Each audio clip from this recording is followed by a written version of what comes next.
Hi everybody, today I am going to tell you about the Treaty of Versailles. What happened after the war finished on November the 11th, 1918? Was it the end of the war? No, it was not, because the countries which were involved in the war had to wait for a treaty to be signed. And that treaty was the Treaty of Versailles. The Treaty of Versailles was signed at the Paris Conference.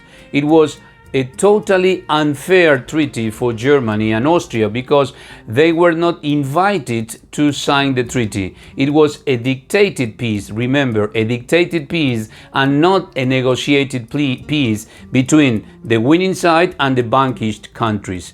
This created a terrible resentment, bitterness that paved the way and was one of the causes of World War II. Remember, the Treaty of Versailles, which was the consequence of World War I, is one of the causes of World War II. But what happened? There were different positions, mainly three positions.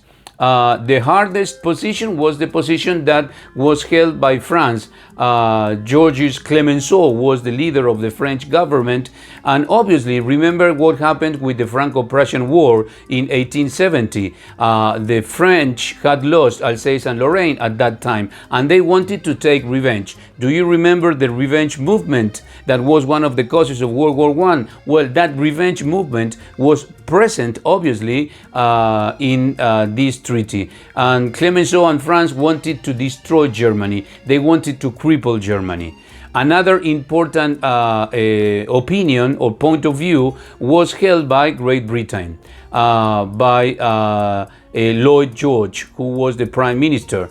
George wanted to punish Germany, of course, but not as harsh as France, because although many people in Britain wanted hard terms in the treaty for Germany because they had lost someone they loved in the war. In fact, between France and Great Britain, 9 million soldiers had lost their lives in the war or had been casualties in the war. So families in Britain wanted hard terms. But the Prime Minister of Great Britain saw that it was not convenient to create a revenge movement in Germany. So he didn't want so harsh terms for Germany. And the other position was held by the United States. Remember, the President of the United States was Woodrow Wilson, and the United States had a different look. Why? Because remember, they entered the war in 1917. They entered the war 3 years after the war had already started. So, and the war was not fought in the United States. The European countries were destroyed. America, no. The United States of America, no. So Woodrow Wilson had a different view.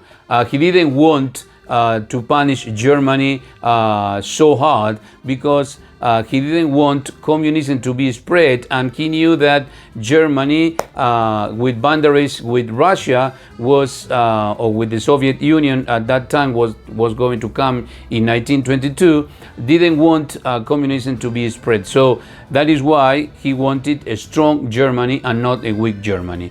These three people that I mentioned, George, Clemenceau, and Woodrow Wilson, were the big three. They were called the big three. And they took the decisions. As I told you before, Germany and Austria were not invited and were not allowed. They had to wait for the treaty to be signed, and they were going to be told what the terms of the treaty were. So the terms of the treaty, the position that triumphed was the position that Clemenceau took to this Paris conference, the leader of the French government. And Germany was severely punished with the treaty that they had to sign. They didn't have another option. So the most important terms of the treaty, they had to surrender Alsace and Lorraine to France. She was forced to give England and France most of their ships, okay, enormous quantities of coal and machinery. She had to disarm itself. She was forbidden to have any planes. Her army was limited to a given number of men and officers. She had to pay a huge indemnity, and she had to return territories to Belgium, Denmark, and Poland. This treaty applied only to Germany.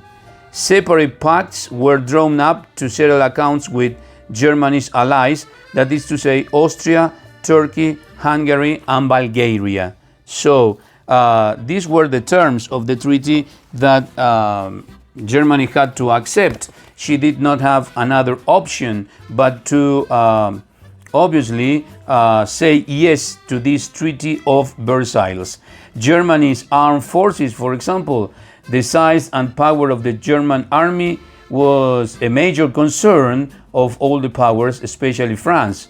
The treaty therefore restricted German armed forces to a level well below what they had been before the war. So just 100,000 men were allowed to be members of the German army, and German had to pay a lot of money. Besides the German territories and colonies, Germany's overseas empire was taken away. It had been one of the causes of the bad relations with Great Britain and Germany before the war. Remember the Moroccan crisis, for example. Former German colonies became mandates controlled by the League of Nations, which effectively meant that France and Britain controlled them. Another important aspect to be taken into account is the formation of the League of Nations. This was proposed by the United States. The League of Nations was a kind of United Nations nowadays, but the problem was very curious, because the country that wanted the League of Nations the most was the United States. So they formed the League of Nations in order to keep the balance, the balance of the world as regards power of the countries. But when Woodrow Wilson came back to the United States and asked authorization to the Congress that the United States should be part of the League of Nations, the Congress did not authorize this plea, and the United States did not take part of the League of Nations, was not a member of the League of Nations, and in that way that body of government, if you want to say, or that organization was not as powerful as they thought it would be with the position of the United States, Great Britain, and France in the League of Nations. That is how World War I officially ended with the Treaty of Versailles in 1919. Almost 6 months after World War I had finished, and the armistice, remember that Germany had signed with Ebert and Foch. This is all about World War I. See you next class, and we are going to start with Fascist Italy and Nazi Germany. Bye bye, see you.